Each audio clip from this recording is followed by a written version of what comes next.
Bismillahirrahmanirrahim. Assalamualaikum warahmatullahi wabarakatuh. Perkenalkan nama saya Fitfah Yalinda Zanjabila, mahasiswi semester 5 dari Fakultas Ilmu Tarbiyah Pendidikan Agama Islam Universitas Islam Negeri Radin Mas Said Surakarta. Nah, di sini saya akan menyampaikan materi mengenai inseminasi buatan atau bayi tabung. Nah, di sini saya akan membahas materi tersebut mengambil dari buku Masail Fiqhiyah karangan Profesor Dr. Andes Haji Masfuk Zuhdi.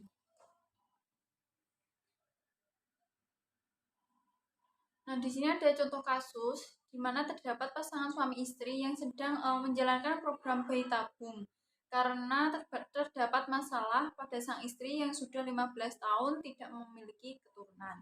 Nah, pertanyaannya, apakah boleh pasangan suami istri tersebut melakukan bayi tabung? Sebelum kita menjawab pertanyaan contoh kasus tersebut, apa sih pengertian bayi tabung? Nah, menurut Profesor Sarwo, bayi tabung adalah proses pengumpulan sperma laki-laki yang kemudian dimasukkan pada alat yang ditanamkan kembali pada rahim wanita atau disebut dengan inseminasi buatan tadi. Yang kedua yaitu menurut Mukti Sutomo menyatakan bahwa yang dimaksud bayi tabung adalah mani seorang laki-laki yang ditampung terlebih dahulu, kemudian dimasukkan ke dalam alat kandungan seorang wanita. Nah, itu tadi pengertian mengenai bayi tabung atau inseminasi buatan. Teman-teman bisa men-scan barcode pada PPT yang saya tampilkan. Nah, di situ terdapat pengertian mengenai inseminasi buatan atau bayi tabung. Selanjutnya, teknik inseminasi buatan. Nah, teknik inseminasi buatan ini ada dua. Yang pertama yaitu fertilization in vitro. Nah, dengan cara mengambil sperma suami dan ovum istri, kemudian dimasukkan ke dalam vitro atau tabung. Nah, setelah dimasukkan ke dalam tabung, terjadi pembuahan lalu ditransfer ke dalam rahim sang istri. Yang kedua yaitu gamet intrafelopia tuba. Nah, ini dengan cara mengambil sperma suami dan ovum istri. Dan setelah dicampur sperma dan ovum istri terjadi pembuahan, maka segera ditanam di saluran telur atau puba Fallopi. Nah, itu tadi mengenai teknik bayi tabung. Selanjutnya, hukum bayi tabung atau inseminasi buatan menurut Islam. Nah, itu udah ada barcode yang saya sediakan mengenai hukum bayi tabung. Di sini saya juga akan menjelaskan hukum bayi tabung menurut Islam. Nah, dalam buku Masail Fiqhiyah yang ditulis oleh Profesor Dr. Andes Haji Masfuk Zuhdi menjelaskan jika bayi tabung dilakukan dengan sel sperma dan ovum suami istri sendiri dan tidak ditransfer embrionya ke dalam rahim wanita lain termasuk istrinya sendiri yang lain. Bagi suami yang berpoligami, maka Islam membenarkan. Jadi kalau sepasang suami istri melakukan inseminasi buatan ini, hukumnya boleh. Tapi kalau dengan orang lain, walaupun itu istri yang kedua, itu tidak diperbolehkan. Nah, terdapat kaidah hukum Islam. Al-hajju tangzilu mangzilatat darurah wa daruratu tuhibbul mahdurah. Yang artinya hajat atau kebutuhan yang penting itu diperlukan dalam keadaan terpaksa atau emergensi. Pada keadaan darurat atau terpaksa itu membolehkan melakukan hal-hal terlarang. Nah, di sini hal terlarang itu jika seorang laki-laki mentransferkan sel spermanya kepada wanita lain yang bukan istri sahnya. Nah, itu dilarang. Tapi kalau memang benar-benar suami istri, nah itu boleh melakukan bayi tabung atau inseminasi buatan. Selanjutnya, jika inseminasi buatan dilakukan dengan bantuan donor sperma atau ovum, maka diharamkan dan hukumnya sama dengan zina. Nah, yang sudah saya jelaskan tadi, bahwasanya kalau bukan suami istri yang sah, maka itu hukumnya haram sama dengan zina. Kalau memang benar-benar suami istri yang sah itu melakukan inseminasi buatan atau bayi tabung tuh diperbolehkan. Nah, dalil-dalil syar'i yang dapat menjadi landasan hukum untuk mengharamkan inseminasi buatan dengan donor. Yang pertama yaitu terdapat Quran surat Al-Isra ayat 70 dan Quran surat Atin ayat 4. Nah, kedua surat ini tuh menunjukkan bahwa manusia diciptakan oleh Tuhan sebagai makhluk yang mempunyai kelebihan atau keistimewaan sehingga melebihi makhluk-makhluk Tuhan lainnya.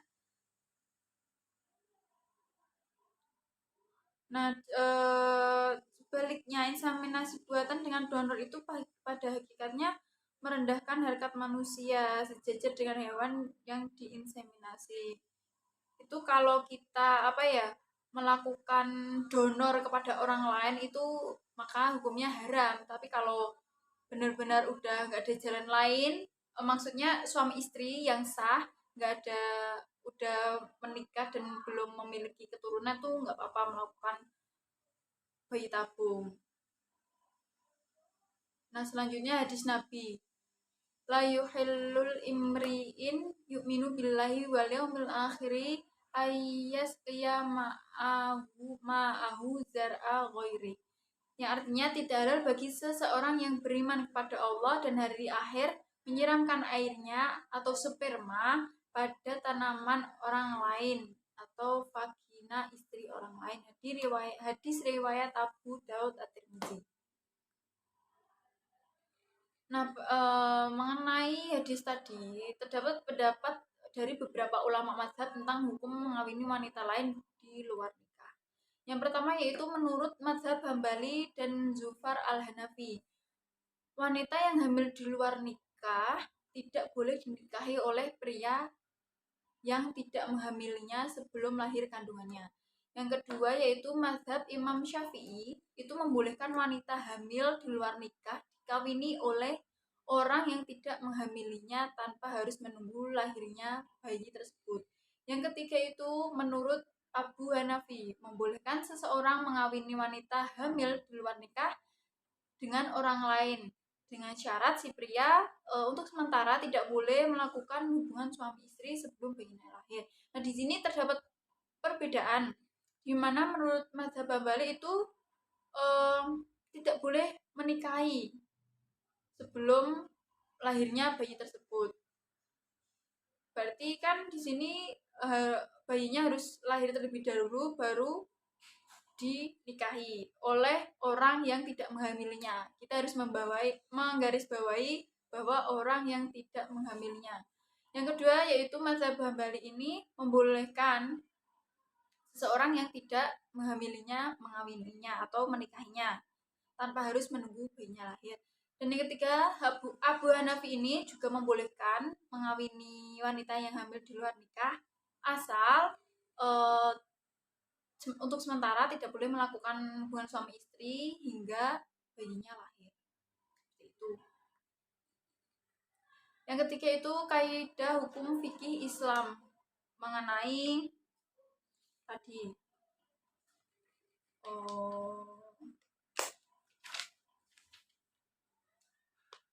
mengenai pengharaman inseminasi buatan. Darul mafasid muqaddamu ala jalbil masoleh, yang artinya menghindari mudarat atau bahaya harus didahulukan atas mencari atau menarik masalah. Nah, di sini itu dijelaskan bahwa mudarat bahaya dari inseminasi buatan itu jika mendonorkan sperma ke wanita lain yang bukan istrinya. Nah, itu kan bahaya. Dan kebaikannya itu dapat membantu sepasang suami istri yang sah untuk memiliki keturunan. Seperti itu. Nah, status anak terkait dengan inseminasi buatan atau bayi tabung. Yang pertama, pasal 42 UU Perkawinan nomor 1/1974. Anak yang sah adalah anak yang dilahirkan dalam atau sebagai akibat perkawinan yang sah. Maka bayi tabung atau inseminasi buatan dengan bantuan donor dapat dipandang sebagai anak sah karena ia pun lahir dalam atau sebagai akibat perkawinan yang sah. Tetapi inseminasi buatan dengan sperma atau ovum donor tidak diizinkan karena tidak sesuai dengan Pancasila Undang-Undang Dasar 1945 Pasal 29 Ayat 1. Yang kedua itu menurut hukum Islam tidak sah dan statusnya sama dengan anak hasil prostitusi. Baik, dan yang terakhir yaitu kesimpulan mengenai inseminasi buatan atau bayi tabung.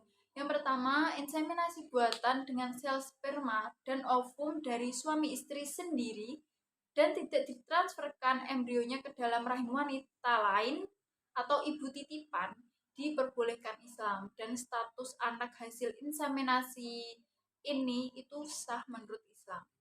Jadi kalau mentransferkan ke rahim wanita lain yang bukan istrinya itu tidak diperbolehkan dan hukumnya haram sama dengan zina. Yang kedua yaitu inseminasi buatan dengan sperma atau ovum donor diharamkan atau dilarang keras oleh Islam. Hukumnya sama dengan zina dan anak yang lahir dari hasil inseminasi buatan atau bayi tabung ini statusnya sama dengan anak yang lahir di luar perkawinan yang sah.